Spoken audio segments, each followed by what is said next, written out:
All right, everyone, we're going to get started. We've got maybe 5 people in the class. That's awesome. Last week we had like upwards of 30 people, so that was pretty sweet, but I understand everybody's got their own working schedule and everything. I have pressed record since I've forgotten to record 2 times now the last couple weeks, so I've pressed record, that is happening right now. If you weren't here last week, I kind of introduced myself to everyone, but my name's Maria Helcom. I'm your English teacher, or I could be your English teacher. I've spent most of my teaching career in a middle school classroom. Just recently, well, not recently, my daughter's 2 now, but I had a baby and decided to kind of sidestep into the online. I just got a notice on my computer. Kind of decided to sidestep into the online environment. So last couple years, I've been working for Graduation Alliance, and I'm super pumped to do these study sessions because I really love teaching and talking about writing and reading and all of that good stuff. So again, I'd like you to invite you to ask any questions you may have. While I'm talking, you can unmute yourself. There's like a little microphone icon. Just unmute yourself and then you can ask questions. And like I said, I think there's only 5 of us, maybe? No, 4. So please interrupt me anytime you want. And also you can chat. You can send, oh no, there's 7 participants. Welcome everybody else who just showed up. Angelina, B. Nelson, Melissa, Olathe, your squad goals, and LG Stylo 3+. I don't think that's probably a name, but welcome. I'm so happy that you're here. I was just kind of introducing myself as a teacher. I currently reside in the great state of Washington, but I'm from the Midwest, Minnesota in particular. So, and I know we have lots of different people coming in through all over the U.S. and maybe different countries too. So pretty neat stuff. So yeah, I'll get started. So today's lesson is on outlining an informative essay and researching, but also some terms that you're going to see in all of the English courses I'm going to review, so that this is actually beneficial to anyone, even if you're not in English 10, 10th grade English here. So, all right, let's get started. So this is roughly the schedule. Oh, and I should also mention, I would show my video screen. My laptop currently, the video doesn't work. So I would love to see your guys' faces, but I totally understand. And like I said, my video camera doesn't work, so I apologize for that. So you can see the schedule right in front of us. About in increments of 15 minutes, we'll move from topics.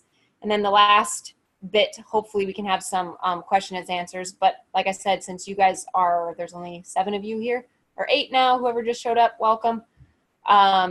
Please just unmute yourself and ask your question or type it in the chat box. Sometimes I miss the chat, and I don't see anyone typing yet, so that's good.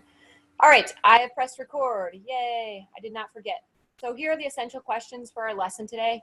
And essential questions just mean, like, hopefully what will be answered by the end of this lesson.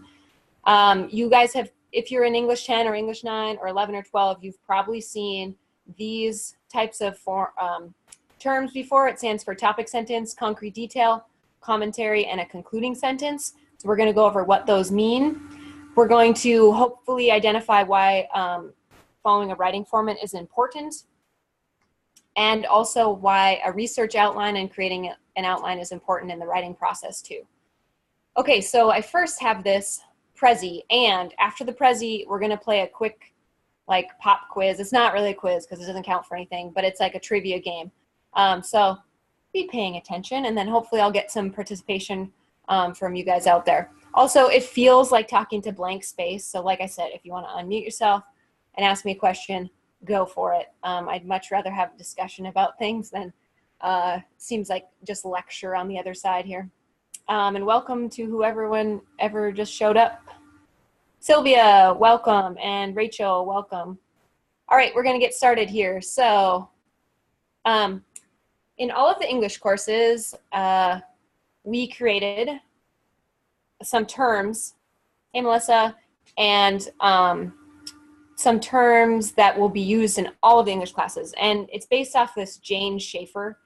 That's her name, who created it. So anyways, so all of these are throughout all of the English courses. So it's important that you understand what is being said by these and what it means. There's an analogy for this that's like, it's like a hamburger. And so a topic sentence is like the top bun of a cheeseburger. So TS stands for topic sentence, and it's the first sentence of the paragraph, and it shows the main idea.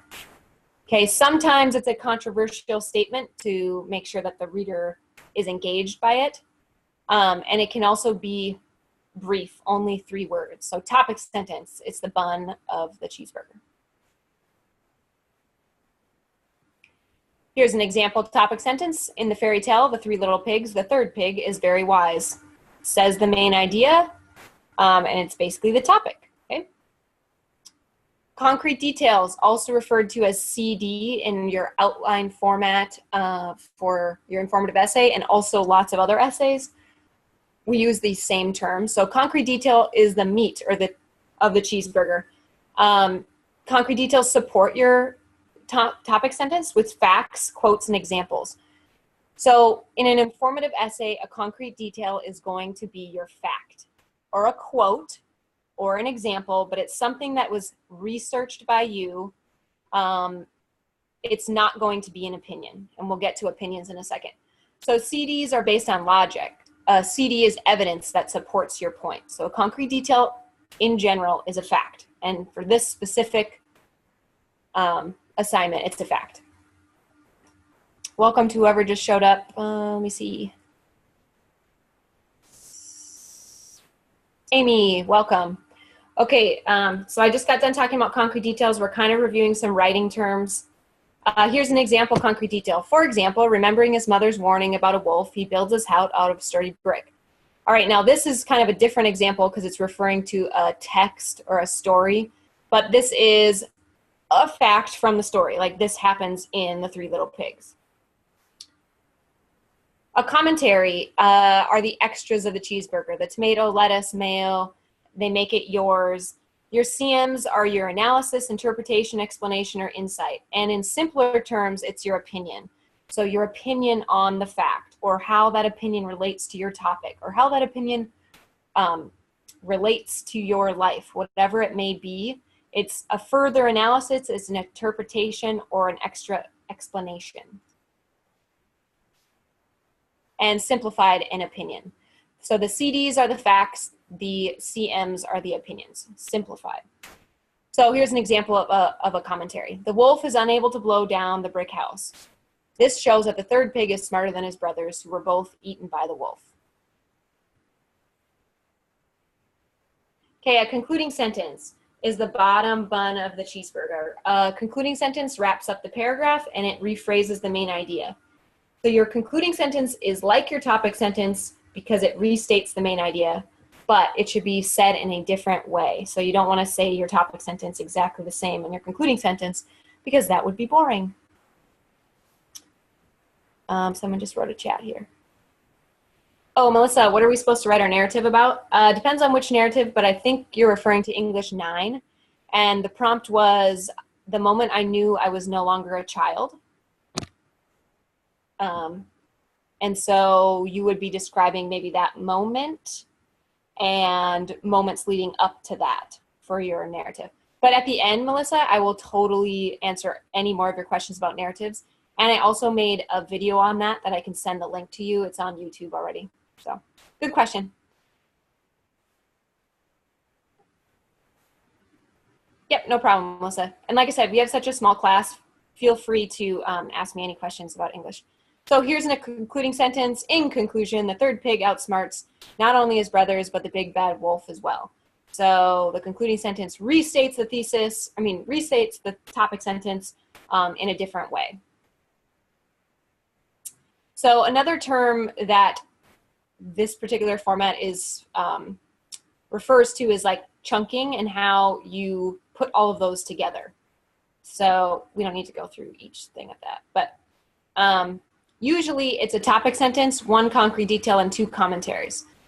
For some of our essays, in fact, the informative one, we use 2 concrete details, I think, in 1 commentary.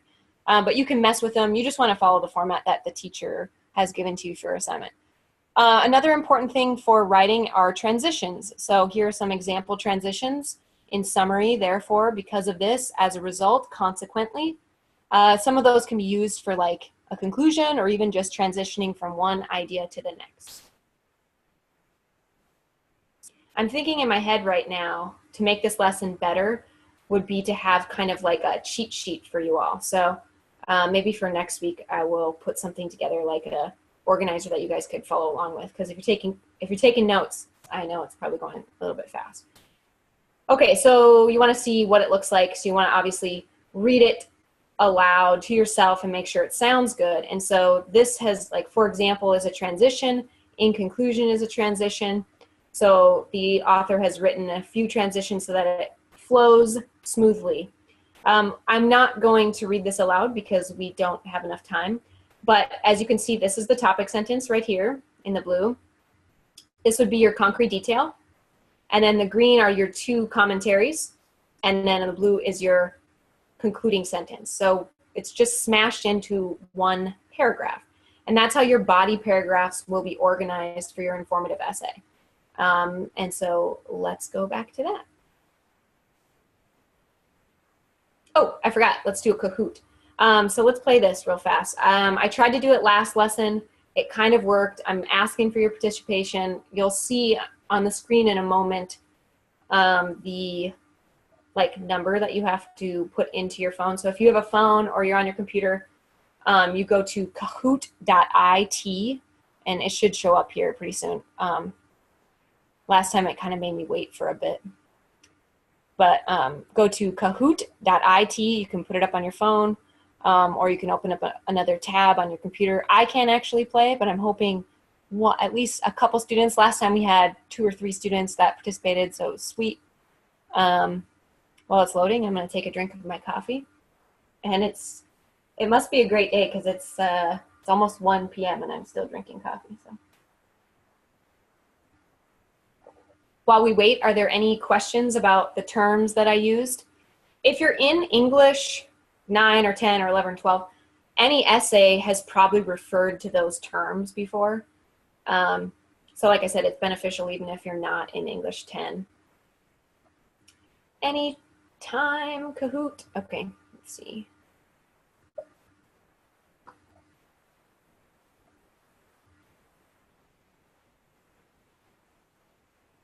Okay, so you go to kahoot.it on the top of the screen there, you'll see, and then you put this pin in, 4816693. You can put your own name or you could make up a name, obviously make it school appropriate, please. And then we'll just play a quick trivia game. Thanks. We have 1 participant. Woo! So go to kahoot.it. And if we don't get any more participants, that's also okay. We can just go through the questions and you can quiz yourself as we go through it.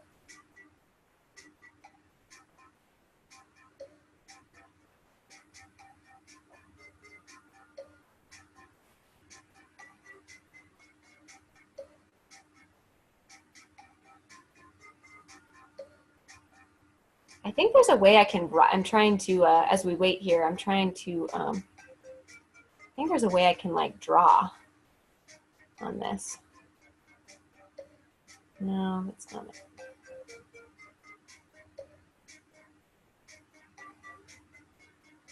Okay, last call. Is anyone else participating? Go to kahoot.it and then put in that number. Yay, thank you. We got 2 people. Woo!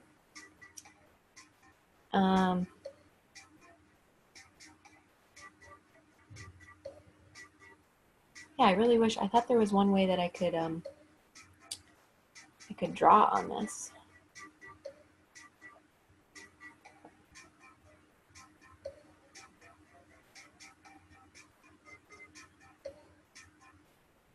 Oh, someone left. Should I wait or just go for it? If you just joined, hello everyone. Oh, she's back. Rhonda, welcome. Sylvia, Rhonda, Kanisha, welcome everyone. We're gonna play a quick trivia game. Yay, we're playing. Sweet, we got 3 people. Welcome to the class. I did, Angelina, thank you. All right, let's play. We just went over some, no, I don't. Okay, hold on. Oh, there we go. All right, so remember the cheeseburger.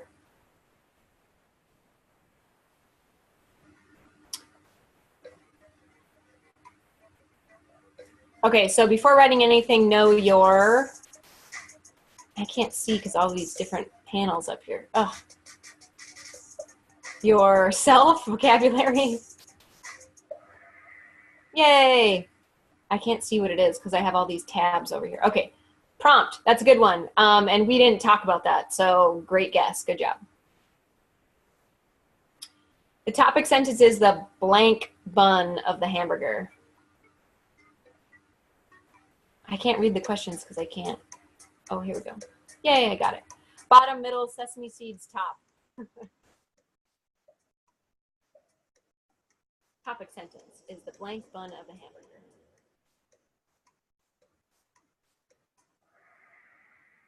Correct, the top. Good job. A topic sentence is, nice, Kanisha, just answered from the chat. Nice work. A topic sentence is the conclusion, the detail in the middle, the title, the first sentence of the paragraph.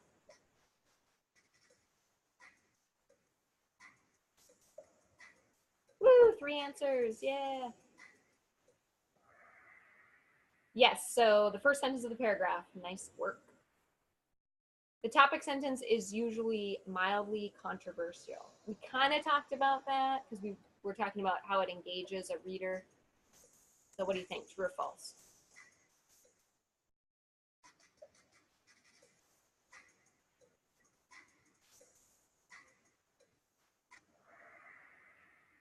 Correct. True.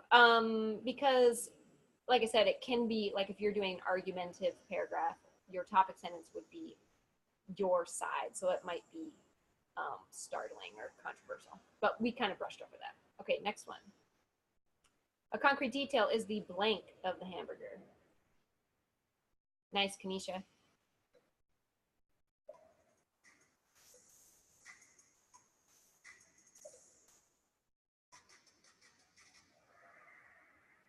The meat. Good job. A concrete detail can be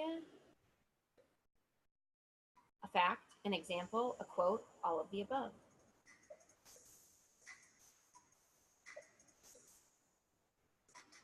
And we're kind of going fast. I'm going to only give like 10 seconds because I want to make sure we get it. You're right, all of the above. Good job. Concrete details can be argued with. This is a tricky one. Because it can kind of give it your best guess. Concrete details can be argued with. I think what's trying to be said is that it's either a fact or an opinion, but it's ambiguous. So concrete details are facts, technically. They're taking a quote from something. So it can't be argued with, is what the question was asking, but that was a tricky, weird way to ask it. Commentary represents the blank of the, or blank on the hamburger. Bread, calories, patty, or extras? Do you remember? The extras, good job. Commentary is your analysis, facts from the text, the introduction, or the conclusion. Excellent. Your analysis of the text. So commentary is like that opinion, explanation about the concrete details. Commentary is more opinion than fact. Hi, I'm sorry. I just joined this and I was kind of wondering where we were at. Yeah, no problem. Thanks for chiming in. So we're playing a quick trivia game and we'll be done in like 1 more minute and then we'll get back to the lesson. We went over, it's totally cool to chime in like that too. We don't have that many kids in here. I mean, kids, students.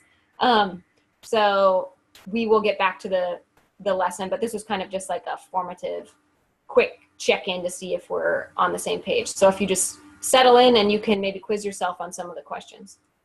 Okay, thank you. Thanks. Yeah, of course. Thanks for asking. All right, next one. We're almost done with this, guys. The concluding sentence is the blank of the hamburger. Bottom bun, sesame seeds, sauce, top bun. Bottom bun, concluding sentence. That's right. The concluding sentence, 2 more questions.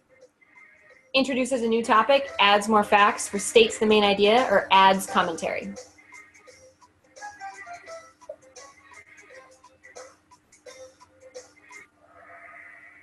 Restates the main idea. Excellent job. Last question. The concluding sentence wraps up the paragraph. True or false? I'm gonna check my chat box here. Nice. Some people are chiming in on the chat. Nice work.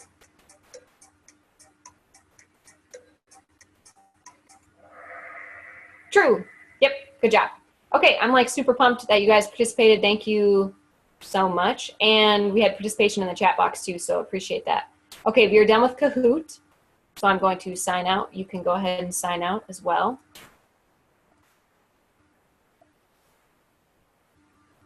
Okay, so now we're going to activity 522. And thank you everyone who just joined in. We just got finished playing a quick like fun game after we learned some writing terms.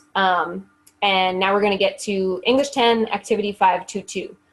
English 10 activity 522 is also pretty much organized the same way as your English, if you're in English 9 currently.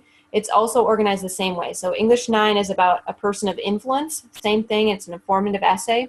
English 10 is about an organization that you think is changing the world. But it's the same terms and same format and same outline. So like I said, even if you're in English 9, you'll find this useful. Okay, so activity 522, I'm gonna pull it up. So this was the lesson. It talked about finding credible sources. We will not spend time on that because we don't have enough time, but that was a great prezi, and you should make sure that you understand the value of finding credible source. And then there was also a prezi there on what we went over, which was the Jane Schaefer writing format, like topic sentence, concrete detail, that type of thing. And then it goes into the format for your research, okay? So the important thing to know is that when you do your research here, the reason why it's organized like this is so that you avoid plagiarizing. So if you find a fact, and then you put the source by it, you already have the website, you know where that fact is found, and it's easy to cite it correctly. What I see a lot of students doing is just, they'll find the history of our organization and they'll copy and paste the whole paragraph. Well, that's not their own words, right?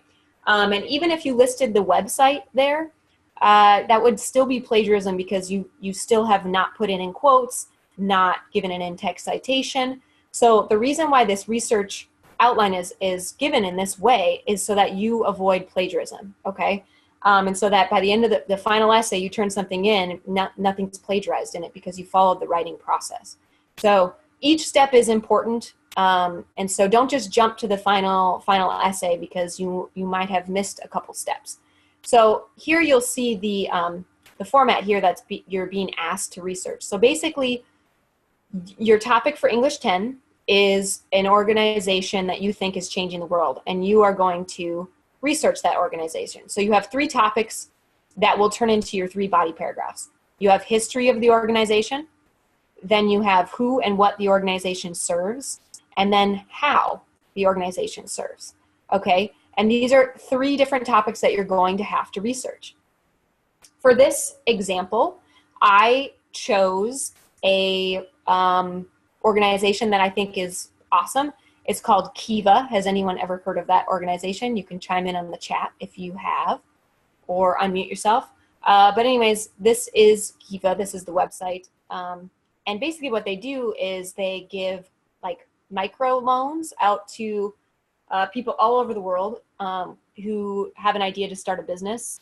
And a lot of it is given to women, perchance maybe in like third world countries that have the ability to create some type of business or have the ingenuity to do something for their family, but they just need a small loan to get them started. And what's cool about it is you can loan something or money or whatever, and then you can recycle through that. They'll use it, they'll build a business, and then they'll give it back to you, and then you can loan that money again. So it's kind of fun because, and you also get like a story from the person and stuff. So anyways, this organization is kind of cool, so I picked that one. I also picked it because it's not very well known, so it might be an interesting organization for people to learn about. Okay, so next, I have done some example research on it, and I've shown you how to correctly research. I see someone in the chat box here. Oh, yeah. Anyways, so I have chosen just to research for this lesson history of the organization, because we won't have enough time to go through the entire essay with you all, okay?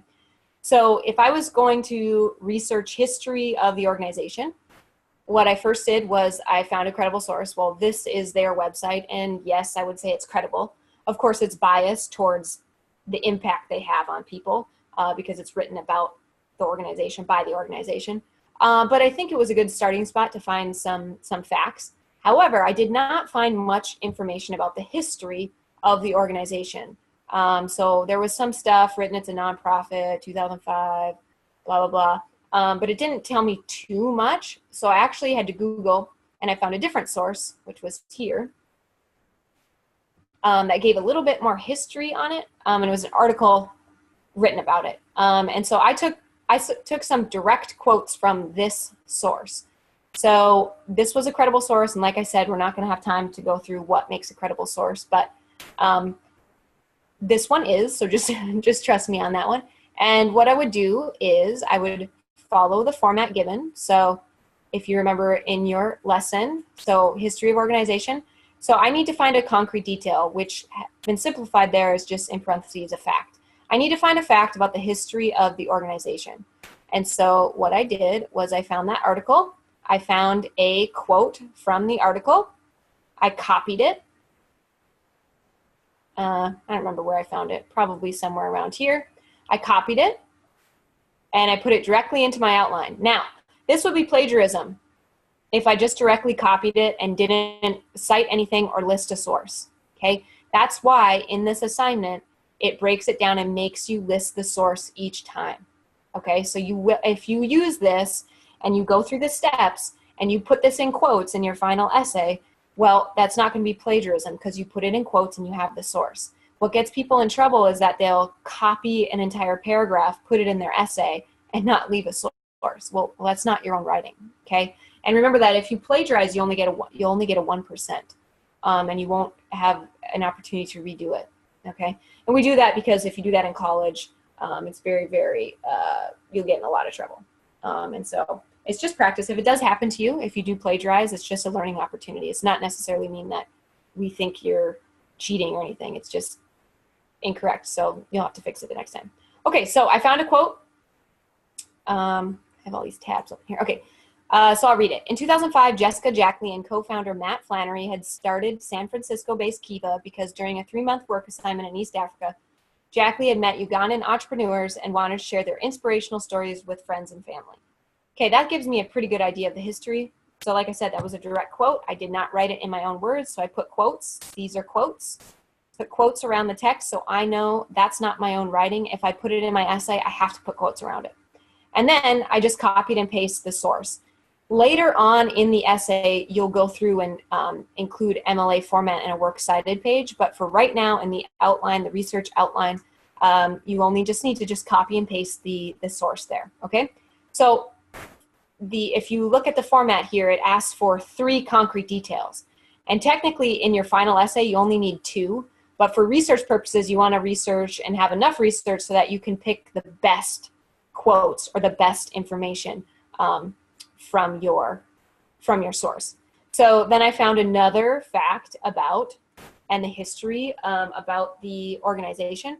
So I put it in direct quotes because it is not my own writing. So I said, soon thereafter, Flannery, well, I didn't say it. This was taken from the source. Soon thereafter, Flannery and Jackley launched Kiva, the world's first person-to-person micro-lending website with a mission to connect people through lending for poverty alleviation. Okay, it gives like kind of the next step after they decided that they wanted to start this organization. It was from the same exact source. It sounds kind of redundant, but I put it there because sometimes you'll use different sources and you want to make sure that you're keeping track of where you found that source. I'm going to take a quick drink of coffee. Okay. All right. Now, does someone have a question? I heard someone chiming in. Please ask me a question. Like I said, I don't like speaking to a blank wall, so please ask a question. Okay, so then you'll notice you have one more concrete detail. So I went back to my source.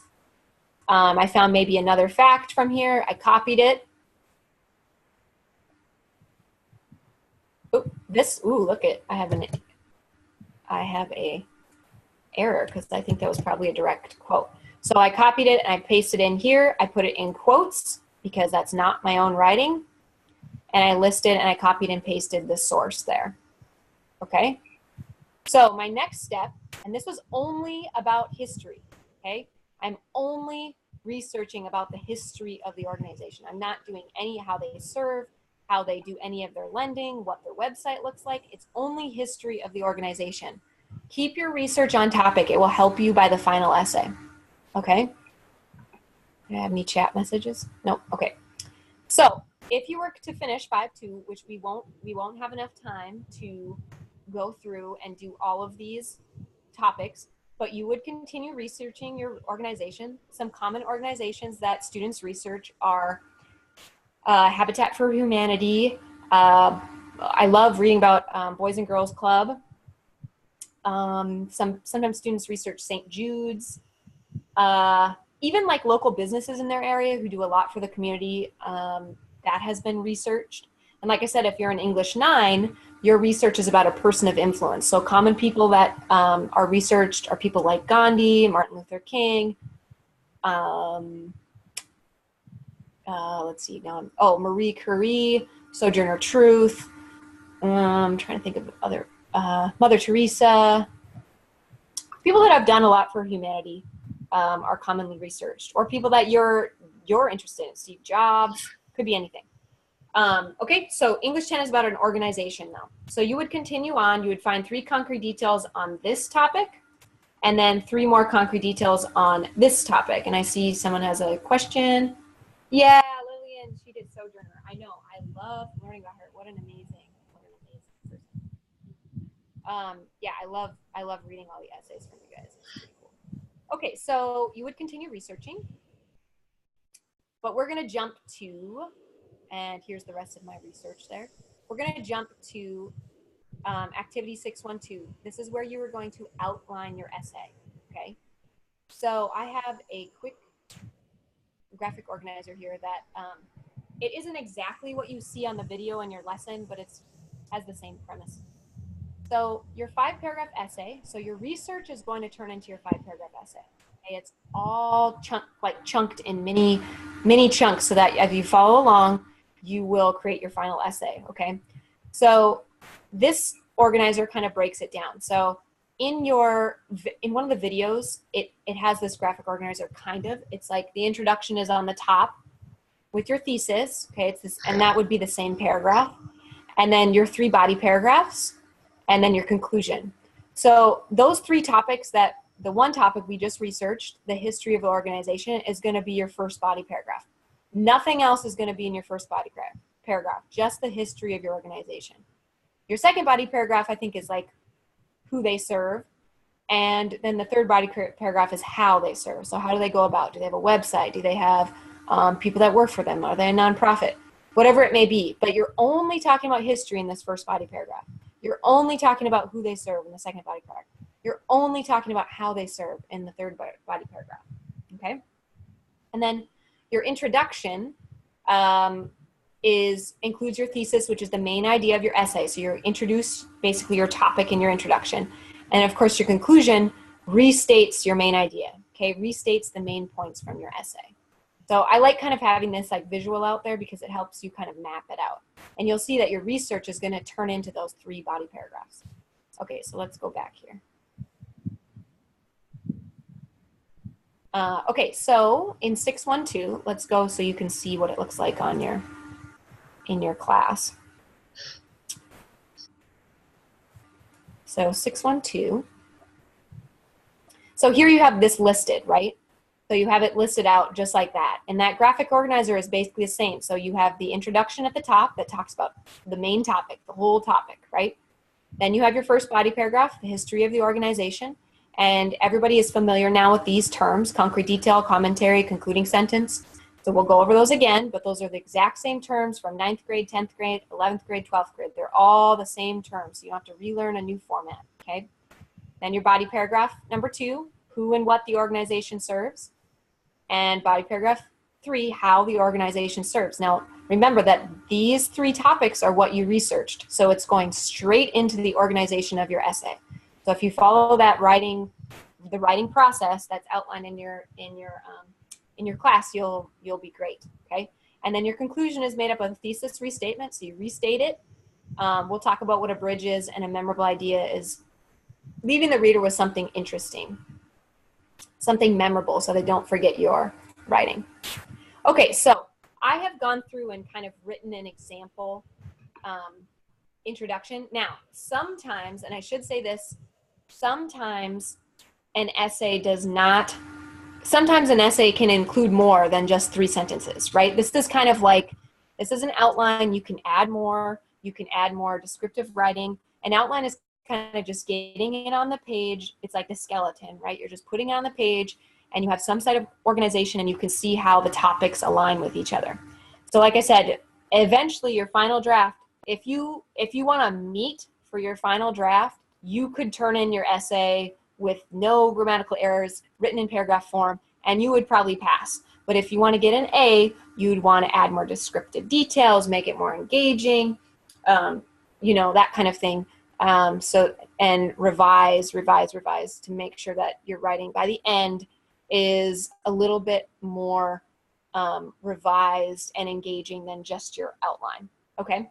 All right. So you have your hook. Now I'm going to let some participation happen here. Who knows what a hook is? And we talked about this in the last couple webinars if you were present.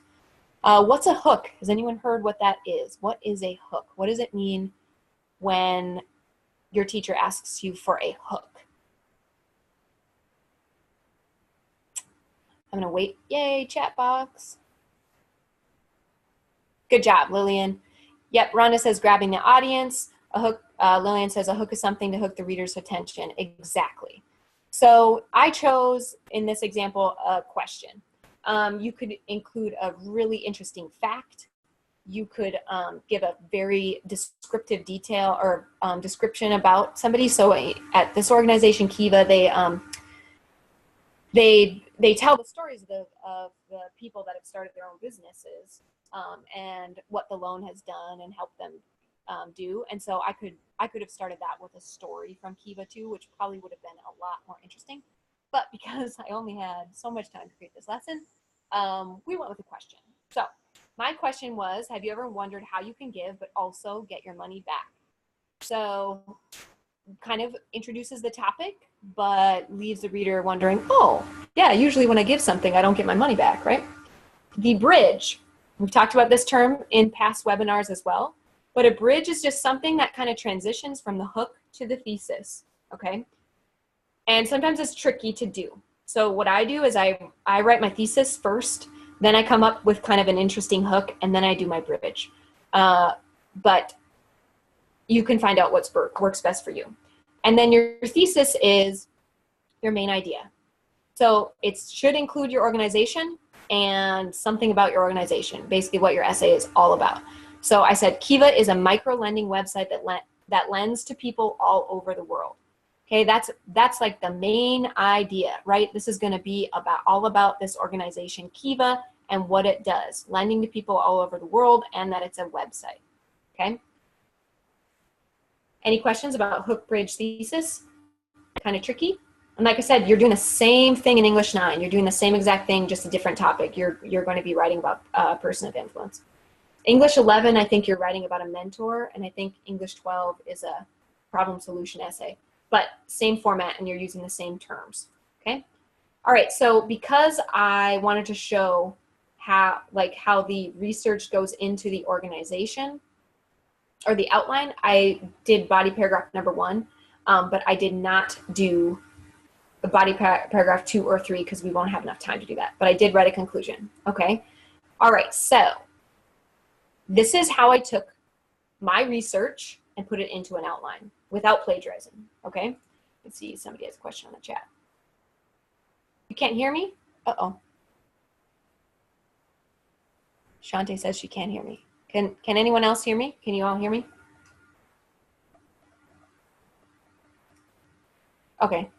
I don't know, Shante, maybe check your own audio settings. It might have, your sound might have turned off. Yeah, sorry about that. That's unfortunate. Okay, so history of organization. So I need to write a topic sentence, so that's the main idea. Okay, so the history of Kiva begins in Africa. Cool. Concrete detail, remember the concrete detail was a fact and it was taken from our research. Okay, so I've taken, let's see. Yeah, Lillian. Oh, thank you, Lillian. Yeah, because she probably couldn't hear me when I said that. Maybe turn up the volume too. Yeah, I apologize. I can't hear. Okay, so one more chat. Oh, try it. Thanks, Lillian. Okay, so the history of Kiva begins in Africa. That's my topic sentence. Remember, that's the main idea. That's the bun of the hamburger.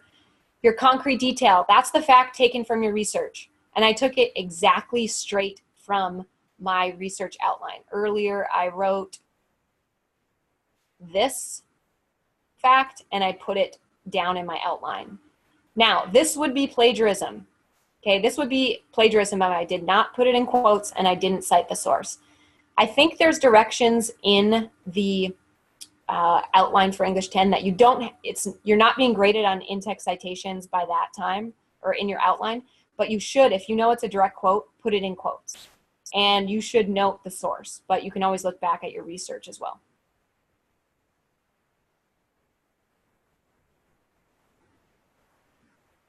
Okay, so, sorry, I was looking at the chat message there.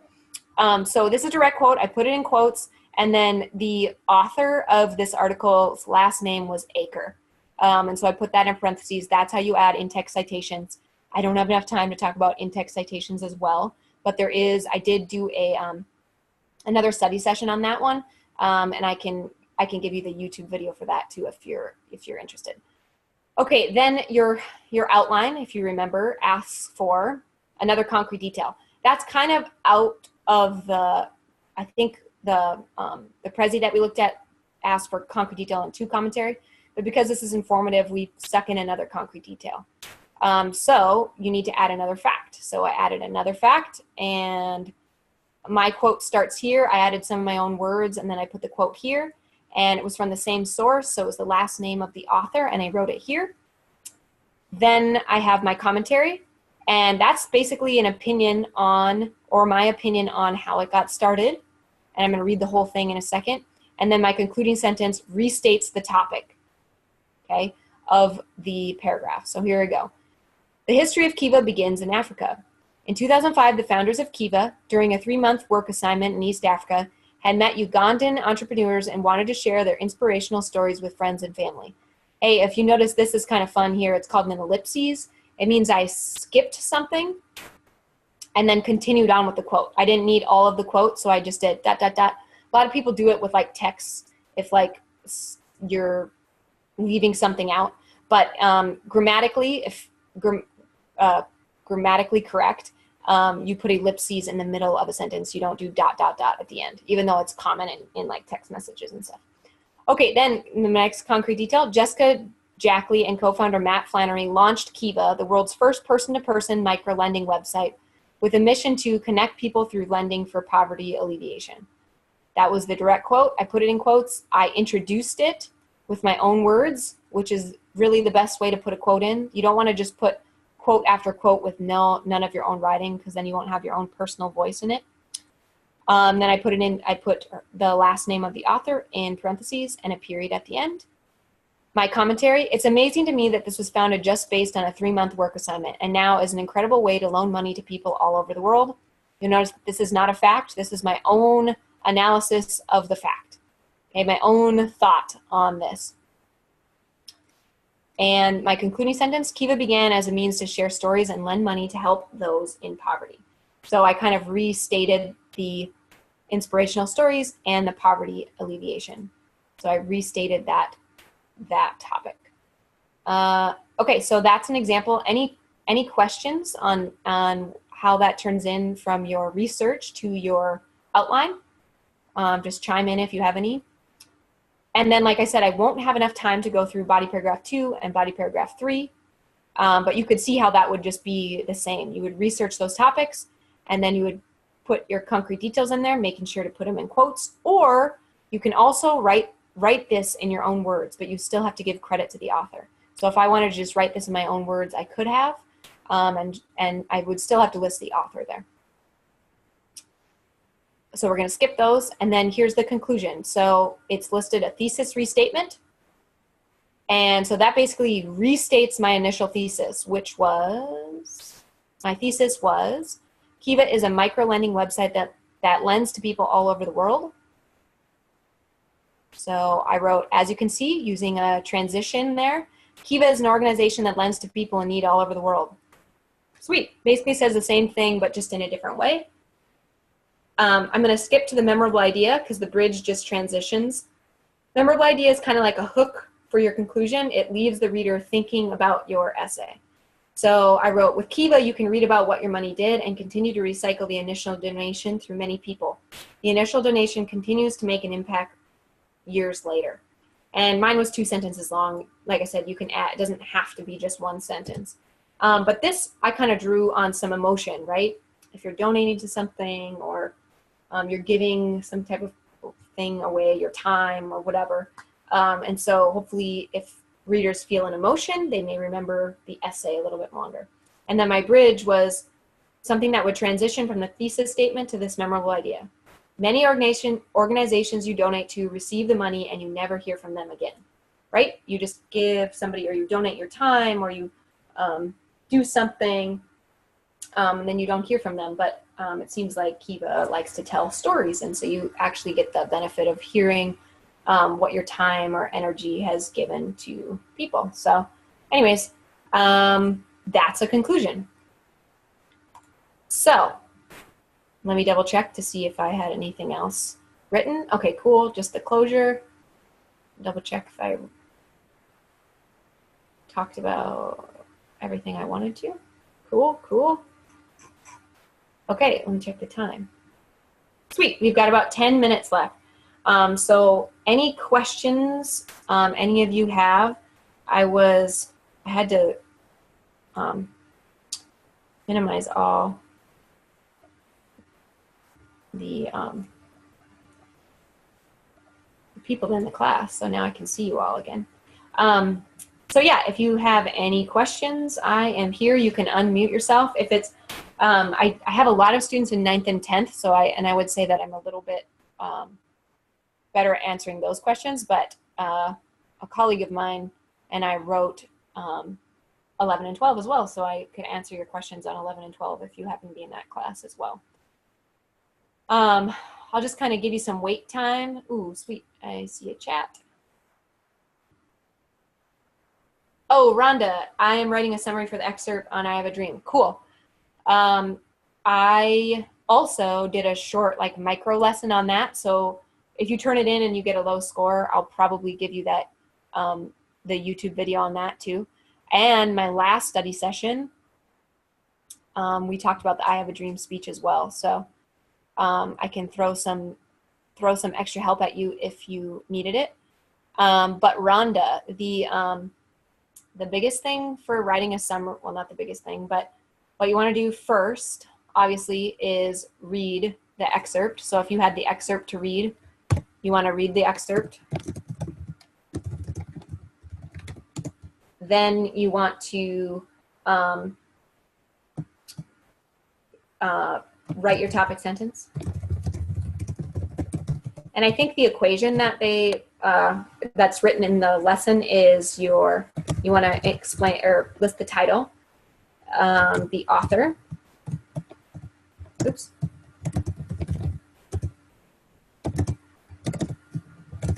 and the main, you need a strong verb in it,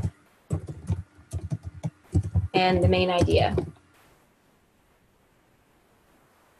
Someone's talking to me. Oh, Rhonda. Okay, cool. So yeah, so like for example, I'm not going to give you the main idea, but the title is I Have a Dream by Martin Luther King, and you should probably write out his whole name. Strong verb would be like, you could say illustrates, oops, shows, explains, etc., whatever that might be. And then the main idea. What was the main idea of that excerpt? So read it. What is the main idea? And main idea is like, what is it all about? What was that specific paragraph about? So it illustrates the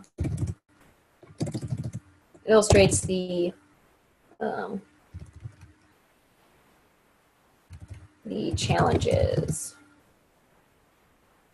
in today's world. That's not the main idea, but you should write your own. Okay, that was just an example of it. I gotta look at the chat box here. Rhonda. Oh, Lillian. So anyways, start with the topic sentence. Sorry, Rhonda. So one more thing. So that's your topic sentence basically, okay? And then you add in supporting details. So the most important points from that little excerpt, and you write it in your own words. But like I said, if you turn it in and it's incorrect, I have like a mini lesson on it that I'll send to you, so don't worry about it. Lillian says, I just wrote the Trump debate and feeling like I did poor. Anything you could further explain on writing a debate? Lillian, you're not alone in that one. That lesson, I actually wrote the lesson, so I can take full credit for that, is written kind of poorly. It's a little bit confusing for students. But like I said, if you get a poor score on it, I will give you, like in the feedback, some extra pointers, and then you can always redo it. The biggest thing I think students miss on that is they don't provide any facts with their opinion, because it's either, I picked that topic because it seems like people are pretty heated on either side of the argument.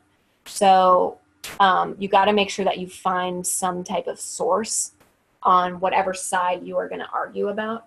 Because a lot of times students just include their opinions and they don't include any concrete details. So they don't have a fact from any research. Nice. Lillian says I provided facts, citations, and opinions. Good. That's perfect. Then you probably did an extra good job. The other thing that students get confused at is that they're writing, the second paragraph is counterclaiming. So they're still supporting the same opinion, but they're just addressing what people would say to them. It's kind of confusing. But anyways, I think I'm gonna eventually rewrite that lesson, because it's kind of confusing to not just you, Lillian, but many other students as well. So, okay, cool. Thank you all for chatting it up and participating in all of this. I hope you gained something from it. Like I said, my colleague and I streamlined these terms so that you will, if you're in English 10, you're going to see the same terms, the same writing terms for English 11 and 12 too. So you won't have to relearn it, and you'll probably get a lot better at essay writing. So yeah, if there are no, Rhonda, oh good, thank you so much. I hope it helps. And like I said, this time I pressed record so other students will be able to view it. I realize that in the middle of a Wednesday, not everyone can make a class like this. So yeah, and I also encourage you to go to your other teachers' classes too. Maybe it's not English, but like your science teacher or your math teacher.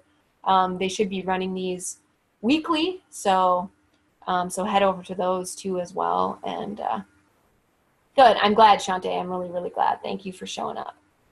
Okay, cool. I think I'm going to sign off if there are no other questions. As always, if I am your teacher, then please send me an email with any of your questions or your chat, or send me a chat message. I love to help out. I love teaching. So It's all good. I hope you all have a wonderful rest of your day, and I will be leading another webinar at the same time next week.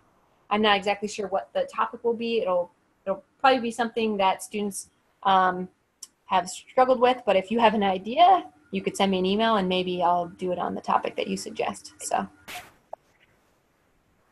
yeah, and Lillian, Rachel just said all teachers are doing this starting August. Oh, yay. Cool. All right, have a good day, guys. Thank you so much for showing up. Thanks. It was a great class. I really enjoyed it.